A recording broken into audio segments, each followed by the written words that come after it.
সকালে ৯টার সময় আমি লোটে মাছ রান্না করতে বসে গেছি, কারণ কালকে শ্বশুরমশাই লোটে মাছ এনেছিল। কালকে রান্না করা হয়নি, তাই আজকে করেই তারপরে বাচ্চাদের আনতে যাব। তাই ঝটপট সকালে উঠে সবজি টবজি করে আগে লোটে মাছটা রান্না করে নিচ্ছি, কারণ লোটে মাছ আমি ছাড়া কেউ রান্না করবে না। আমার যা বলবে আমি করবই না, মানে করবে না মানে ও খায় কিন্তু ও লোটে মাছটা রান্না করে না, বলবে তুমি করো। আর একটাতে শাক সেদ্ধ বসছে, তাই আমি সবজি করে তারপরে লোটে মাছটা রান্না করে নিচ্ছি, তারপরে বাচ্চাদেরকে আনতে যাব। তার মাঝখানে দেখুন এই যে ছোটের এখন ইঁদুরের মতো দাঁত হয়েছে। দাদু ব্যাগ নিয়ে এসছে, দুধের প্যাকেটগুলো ছিল বাচ্চাদের, আমার ওই দিয়েছে দাঁতে কামড়, পুরো ফুটো করে সব দুধ বের করে দিয়েছে। পুরো দুধের প্যাকেটটাই ফুটো করে দিয়েছে। তখন আমি, তার মা আবার বাটিতে ঢেলে পড়েছে। এখানে বেগুন পোড়া হয়েছে, এক্ষুনি শাশুমা টিফিন করতে বসছেন। এখনও আমার মটরের তরকারি গরম হয়েছে, রাতের ছিল, এখনও আমি খাইনি। আমি বললাম আগে করে নিই তারপরে দেখছি। সবই এইখানে একসঙ্গে সব কিছুই হচ্ছে। এই যে নিচে সবজি করে রেখে দিয়েছি, কুমড়োর তরকারি হবে, আর বাচ্চাদের তরকারির জন্য সবজি কেটে রেখে দিয়েছি, আর লোটে মাছ হচ্ছে, আর আর এদিকে শাক সেদ্ধ বসছে। আর কি হয় না হয় সব দেখাবো, সময় পেলে নিশ্চয়ই দুপুরে কি কি হলো না হলো সবই দেখাবো। এখন ঝটপট করে লোটে মাছটা রান্না করে নিচ্ছি। আর এমনি ভালো বাটিতে আবার মাছ জলে ভেজানো আছে বাচ্চাদের, আর যে যে খেতে চায় না চায়। আমার যা আবার নিচে ডিমের ঝোল মনে হয় হবে, দেওর খেতে ভালোবাসে না লোটে মাছ, তাই তার জন্য ডিমের ঝোল হবে। এই যে ছোটে মারামারি করছে, আমরা দুজন এখানে বসে আছি, আর তার মাকে এসে ব্যাটটা ছুঁড়ে দিয়ে চলে গেল, আর তো গিয়ে তার দাদুকে জড়িয়ে ধরছে আমি যেই মারতে গেছি। আবার শ্বশুরমশাই বললো তুমি একটু গুগলে সার্চ করো, আমি কিছুদিনের মধ্যে উড়িষ্যা যেতে পারি, তার জন্য গুগলে সার্চ করো ট্রেন কটার সময় কি আছে। তাই তার ট্রেনটা সার্চ করে দিচ্ছিলাম। আর এই যে শাশুড়ি মা এখানে খেতে বসছে, আবার সঙ্গে সঙ্গে আমাকে সেখানে নাড়া দিতে হচ্ছে, তরকারি চলে যাচ্ছি, সব কাজ একসঙ্গেই হয়ে যাচ্ছে। সাইডে একটা ধনেপাতা আছে, সেইটাকে কুচিয়ে দিয়ে টুকটাক কাজ সেরে তারপরে বাচ্চাদের নিয়ে একটা রিক্সা ধরে স্কুল থেকেই সোজা চলে এসেছি স্বাস্থ্যকেন্দ্রে, কারণ ভিটামিন তেল এসছে, কয়েকদিন ধরে বলে এসেছিল, আমি তো ভুলেই গেছিলাম। আজকে মনে পড়েছে যখন, আমি বললাম এই কাজটা আমাকে কমপ্লিট করতেই হবে। তাই ওদেরকে সেই ড্রেসেই তেমনি নিয়ে চলে এসেছি, সেই স্কুলের টিফিনই রিক্সায় বসে বসে খাইয়ে দিয়েছি। আর যে রিক্সার কথা বলছি কি না, সে মানে আর কি বলবো, আমার তো এ না হলে মানে আমি বাচ্চারা না থাকলে আমার দু পাই যথেষ্ট, আমি হেঁটে হেঁটে চলে আসবো। না হলে ওরকম রিক্সায় আমি কোনো দিনই উঠবো না, কারণ যারা এই হাতে টেনে রিক্সা চালায় বা যারা পা দিয়ে পেট্রোল করে রিক্সাটা চালায়, আমি ওই সব রিক্সায় কখনোই উঠতে চাই না, কখনোই না। আমার যদি খুব না থাকে, আর হয় না শহরে এক ধরনের রিক্সা থাকে যে টেনে টেনে নিয়ে যাচ্ছে, সেসব রিক্সায় তো আমি কোনো দিনই উঠতে চাই না। কারণ মানে আগে যেরকম গরুর গাড়ি ছিল, আমার মনে হয় ঠিক যেন মানুষগুলোকেও আমরা ওই রকম ব্যবহার করি। সে যাই বলি না কেন, আমাকে তো বাধ্যগত দুটো বাচ্চা নিয়ে আমার ওই ছাড়া তো আর কোনো গতি ছিল না। তাই আমি শ্বশুরমশাই তুলে দিয়ে গেল, এইটুকু রাস্তার জন্য আমি রিক্সা নিয়ে চলে এসেছি। আর যা রোদ্দুর, বাচ্চাদের হাঁটিয়ে হাঁটিয়ে নিয়ে আসাও সম্ভব ছিল না। এই যে রিক্সা কাকুকে নিয়ে এসেছিলাম, সেই রিক্সা কাকুর তো লম্বা ইতিহাস। আমি তো এইরকম জানলে তো আমি কখনো এই রিক্সা কাকুর রিক্সাতে উঠতাম না। এই যে পিছনে পার্ক আছে, বাচ্চারা বলছে পার্কে চলো, আমি বললাম তোমার বাবি আসুক পরে আমরা পার্কে যাব। তেল তো খাওয়ানো হয়ে গেল, ওই রিক্সা কাকুর রিক্সাতে উঠে এলাম।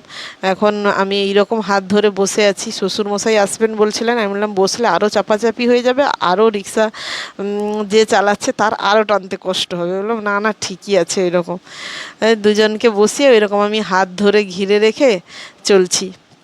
কিন্তু রিক্সাটা খানিকক্ষণ আসার পরে হঠাৎ দেখলাম যে মানে সত্যি জীবন কত কিছু শিখিয়ে দেয় মানুষকে, তাই না? দিনে দিনে দিনে দিনে কত কিছু, কত রকম সমস্যার সম্মুখীন আমরা হচ্ছি।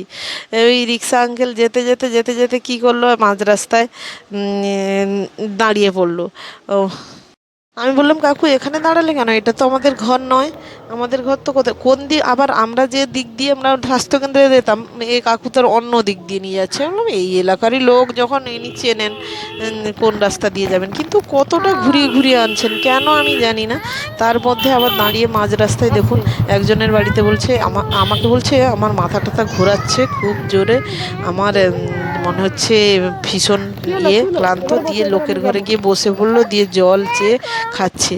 তখন আমি বললাম আপনার যদি শরীর অসুস্থ আমরা এখানেই নেমে পড়ছি, কারণ মাঝ রাস্তায় কখন কোথায় কি হয়ে যায়। আমি সত্যি এইসব রিক্সায় আমি উঠতেই চাই না। আমরা নিজেরা হলে তো আরামসে পায়ে হেঁটে দিব্যি দৌড়ে চলে আসতে পারবো, আমি এই দুটো বাচ্চার জন্যই আমার যত দিয়ে তাদের ঘর থেকে জল চেয়ে খেলো, মাথায় পুরো জল ঢাললো, দিয়ে বললো না না আমি ছেড়ে দিয়ে আসবো, কোনো ব্যাপার হবে না, আমি ছেড়ে দিয়ে আসবো। এরকম করে জোর করে তুললো আবার রিক্সায়। আবার একটা জায়গায় এসে আবার দাঁড়ালো, দেখুন হাঁটছে কেমন।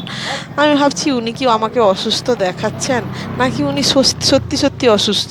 কারণ এইগুলোই আমার মনে সারাক্ষণ রিক্সাতে বসতে বসতে হচ্ছিল, বুঝলেন। মনে হচ্ছিল উনি কি আমার সঙ্গে আমার কাছ থেকে কোনো বেশি একটু টাকা নেওয়ার জন্য কি, কারণ আমার শ্বশুরমশাই রিক্সাতে ওঠার সময় একটু বার্গেনিং করেছিলেন যে এইটুকু যাবে কেন এত টাকা দেবো, একটু কম দেবো একটু কম দেবো, এরকম বলছিল যে এইটুকু রাস্তাতে এতটা। তো তাই উনি রাজি হয়েছেন। সেইটা কি টাকাটা কি বেশি নেওয়ার জন্য উনি এরকম করছেন না কি জানি না। আবার দেখলাম একটা ব্যাগ বাড়িতে না কার বাড়িতে রাখতে গেল, দিয়ে এখন এসে পৌঁছালাম চালতাতলা থেকে, কোথার থেকে ঘুরিয়ে নিয়ে এলো। তারপরে এসে দেখে এখানে বসে আবার মুখে এই যে কি বলে না ইনহেলার না কি বলে ওইটা নিচ্ছে। আমি বললাম আপনার শ্বাসকষ্ট আছে না কি, বললো হ্যাঁ। আবার এইরকম মানে তখনই বিশ্বাস হলো যে লোকের একটু অসুস্থ না হলে নিশ্চয়ই এই জিনিসটা নেবে না, নিশ্চয়ই শরীর হয়তো খুব খারাপ। যাই হোক, আবার দেখছিলাম স্বাস্থ্যকেন্দ্র থেকে বেরিয়ে উনি আবার মুখে আবার বিড়িও ফুঁকছিলেন। মানে শরীর যদি এত কষ্ট, বিড়ি আবার ফোঁকার কোনো দরকার ছিল, উনি আবার বিড়িও ফুঁকে যাচ্ছিলেন। আমি ঘরে এসে তো কিছুক্ষণের জন্য চুপ মেরে থাকলাম। ওনাকে আবার যা ভাড়া চেয়েছিল ডবল ভাড়া দিয়ে এলাম। আমি বললাম রাখুন এটা। আমি কি বাড়িতে এসে খানিকক্ষণ স্তব্ধ হয়ে দাঁড়িয়ে রইলাম যে সত্যি মানুষের মানে কাকে বিশ্বাস করব কাকে বিশ্বাস করব না কিছুই বুঝে উঠতে পারি না। তবুও আমি ভাবলাম দেওয়াই যাক, তাই তাকে ডবল পয়সা দিচ্ছি। কিন্তু আমি আবার সেটা বলিনি বাড়িতে এসে কাউকে, কারণ আমার আমার যে নিজের দিদা, আমার মানে ঘরের যে ঠাকুমা, ওরও এরকম শ্বাসকষ্ট ছিল। সেও এরকম সারাক্ষণ মুখে সারাদিনে 2-3 বার করে এরকম সেই যে কী হয় ফুসফুস করে দিয়ে দেয়, ওগুলোকে কি বলে ইনহেলার বলে, তো আমি ভুলও বলতে পারি, সেইগুলো নিত।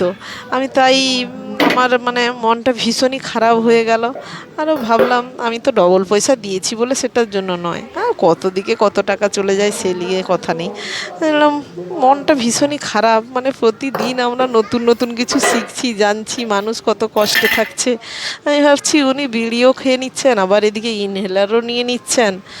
কষ্ট করে তো সবাইকেই টাকা ইনকাম করতে হয় কি না, সে আমার ঘরের লোক হোক, সেও বছরের পর বছর বাইরে পড়ে থেকে টাকা ইনকাম করছে, সে নিয়ে কথা নয়, কষ্ট সবার জীবনেই থাকে। সব মিলিয়ে গেল এইরকম দিনটা।